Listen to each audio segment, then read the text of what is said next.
framework will completely change your sales calls. If you're not winning your deals, if people are going dark, pay attention because this is going to solve it. And I know this because this helped me become number one at Salesforce, scale multiple tech startups, and now I run a tech sales coaching academy where one of the first things I teach people in my program is how to run better meetings, run better discovery calls, run better demos. It all comes down to sales call excellence or sales meeting excellence. So today's session, I'm going to break down part one of this 5-part series, which is the frame. And what we're going to do is go in detail on what it is, why you should do it, when you should do it, how you should do it, and then bonus, how to avoid landmines after you do it. That's a landmine. I didn't go to art school. Shoot me. All right. Number one is, what is the frame? So what the frame is it's a way to get the buyers and the sellers on the same side of the table, as I like to call it. One of the big reasons why your sales calls aren't productive is because you're not doing a good job of setting the stage from the get-go. Because of that, there's no clear rhyme or reason of what we're doing, why we're doing it, and how we're going to get there. So because of that, if you feel like you're running out of time and you're constantly scrambling to go over a couple minutes, asking them for more time, they're rushing off the call because they got to go to another meeting. It's because you're not doing a good job framing the call properly. And that's what this is going to help you do, because it comes down to providing a better buying experience. One of the biggest reasons why people choose vendors when all else is graded equal is what is their experience during the buying process. And if you provide a bad experience for them, what's it going to be like if they're a customer of yours? So by just better executing your meetings, you're going to provide a better experience, and a better experience helps them say, that was a good use of my time. And the frame is the first way to do that. So that's what the frame is. And that goes into why. You want to provide a great experience for them. You don't want to waste their time. You also don't want to waste your time. So this is about being as productive as humanly possible in every interaction you have with your buyers so that you can win more deals. Now, when do we do this? We should be doing this at the beginning of a call, right when you jump into it. Don't spend time talking about the weather. They don't care, and they know you don't care. Get right to it. Let them know, hey, we don't have a whole lot of time.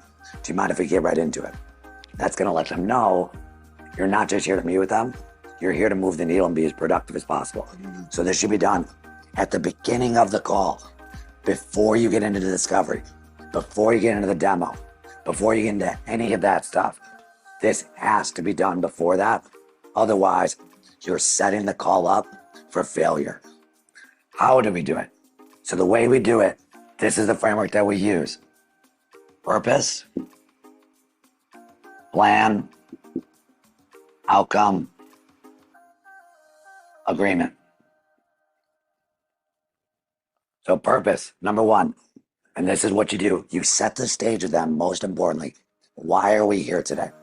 So if this is a discovery conversation and it's your first discovery with them, the purpose of the conversation isn't to do discovery. That's a big mistake that reps often make. And that's why if you're doing that, you're setting yourself up for failure, because your purpose is not to do discovery.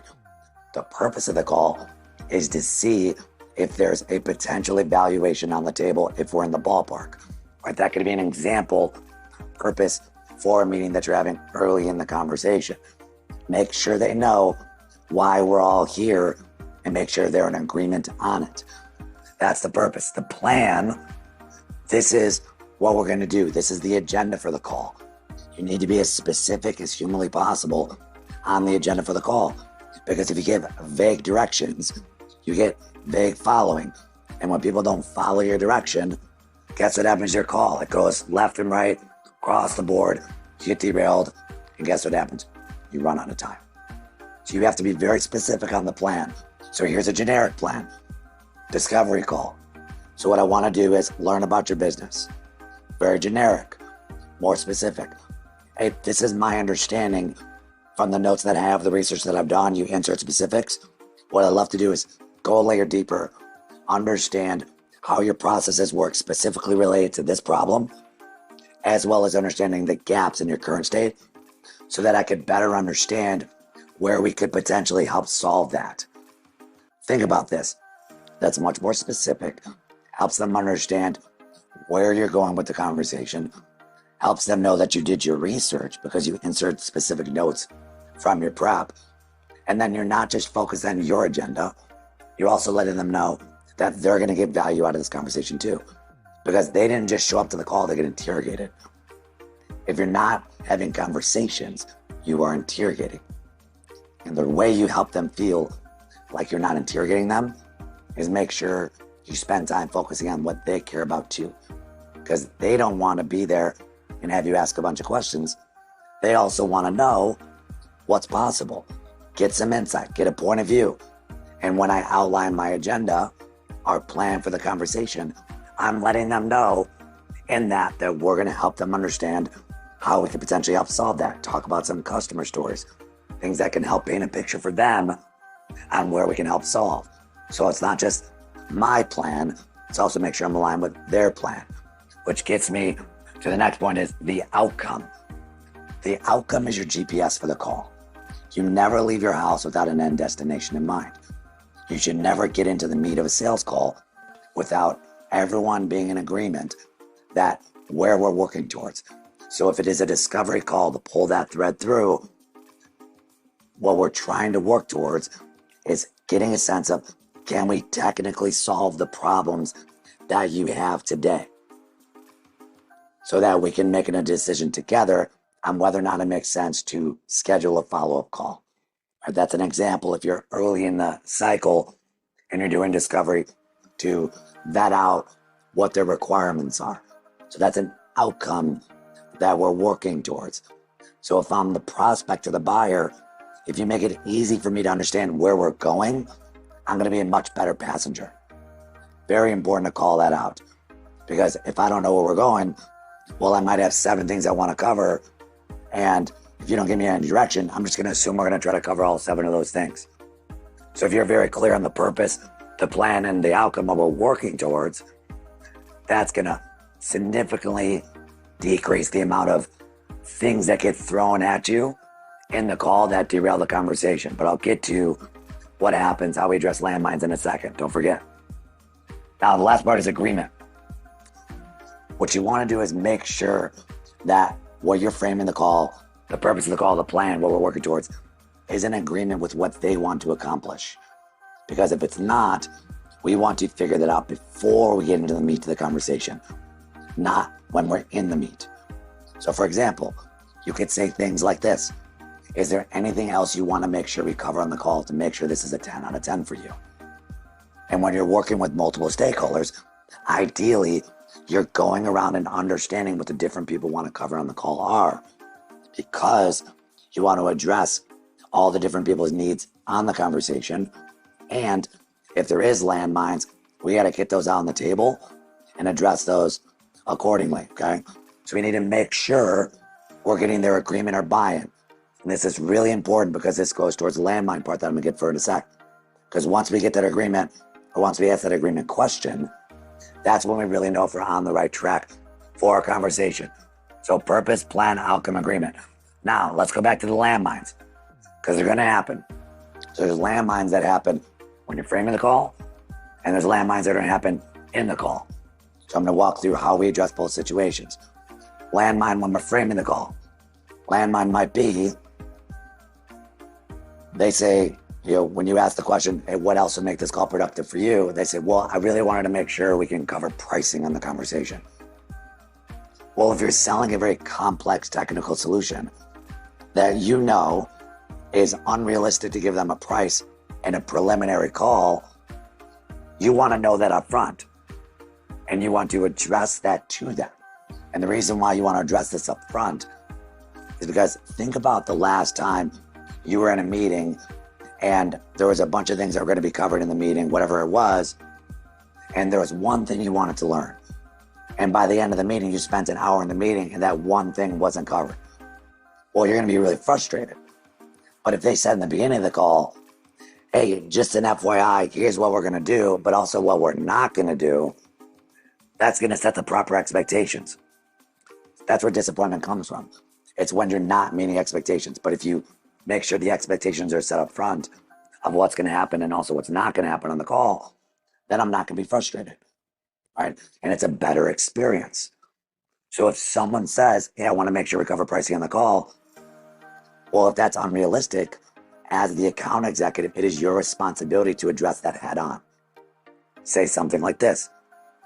Definitely understand pricing is going to be important from a budgeting perspective. But before we get to that, candidly, this range, because our solutions are so complex and there's a lot of moving parts here, the range I can give you in this call would almost be laughable because it wouldn't give you any direction on where to budget this. But step one, let's make sure we're even in the ballpark of what you're looking for technically. And then in a follow-up conversation, if it makes sense to have a follow-up conversation, we can scope out your specific needs and use case. And then I can work towards putting together some numbers for you from budgetary perspective. Sound fair? When you ask that question, sound fair? Then they buy in. We go back to the agreement part. Because if they don't agree, they say, well, I don't know if that sounds fair. Like, well, let's flesh that out. Because if someone's going to be unrealistic in their expectations, again, we want to know these landmines up front. So you address that. So that's an example of how you would address something that they want to cover that is unrealistic to cover in the conversation that you're having. We're still letting them know, hey, we're happy to have that conversation. Just now is not the time, right? Or if they want to cover something, let's say you're deeper in an evaluation and they want to cover something that wasn't originally part of the agenda. For example, let's say you're selling a really complex enterprise software that you were only supposed to demo one part of the solution today, and you're going to have another conversation next week around the other parts of it. Well, you can let them know up front, hey, the resources we have today are specifically around this part of the solution. Question for you, the reason why we have this part of the solution first is our understanding was that was the number one priority for the business to help solve for. Is that no longer the case, or did something shift? Because what we could potentially do is do the best we can to focus on what you want to talk about and reschedule this part of the conversation for next week. This is a way for you to reassess priorities. This is a way for you to keep control of the conversation. This is a way for you to help them feel like you still want to cover what they want to cover. But most importantly, you're aligned with them. And also they understand for you, hey, in order for us to be productive, both in this call and the evaluation process, we need to make sure we're doing this the right way, covering the right things, and we're aligned with the right priorities at the right time. So that's what you can address the landmines when you're framing the call before you get into the meat. Now let's get into the fun part, because you're going to do all of this, and this is going to have a massive impact on your calls, even if you do nothing else. But there's still going to be those people that love to throw wrenches in your chain in the middle of the call. And they'll try to take it down a rabbit hole. Something that's not super productive, not super relevant, or maybe you're doing a preliminary demo around your solution and they want to go extremely deep into the rabbit hole on one aspect of it. If you have 5 stakeholders in there, let's say you have COO, CEO, director of sales, and you have the director of IT. Well, you know, the CEO, director of sales, they're not going to want to get super technical on the call because that's not what they care about. But the director of IT may want to get very into the weeds of how your API works and how the integrations work. Well, that's not the nature of this call because we set the stage in front of that's not what we're trying to do. So because you had them agree to the plan and agree to the frame up front, you now have permission to stop them in their tracks. So Mr. and Mrs. Director of IT, I know you want to get super deep on the API. Because we only have an hour today, we have 27 minutes left. We're not going to have time to go super deep because the purpose of today's call is really just giving you a high level of understanding what's possible, not go super deep in the weeds. So if you're okay with it, I'd love to pull the reins back, go back through the high level just to make sure we're aligned there. And then I'm more than happy to set a follow-up call with you to go really technical in the weeds without everyone else if you'd like. This is a way for them to feel heard, for them to feel seen, but also make sure that you're setting the stage with them and everyone else on the call of this is ultimately what we're trying to accomplish. So that's how you address it in the weeds. If this video was helpful for you, this is part 1 of 5 series. Please hit subscribe. I put videos out like this every single week. I coach software sales reps just like you, help them increase their results and take more control of their career. So to bring it home, if you want to execute better meetings, it starts with a frame. This is going to provide a better experience. This is going to put you on the same side of the table as your buyers. You're going to have more control of your meetings. You're going to be more productive. And because you're going to be more productive, you're going to increase more wins and you're going to decrease the amount of people you have to chase around.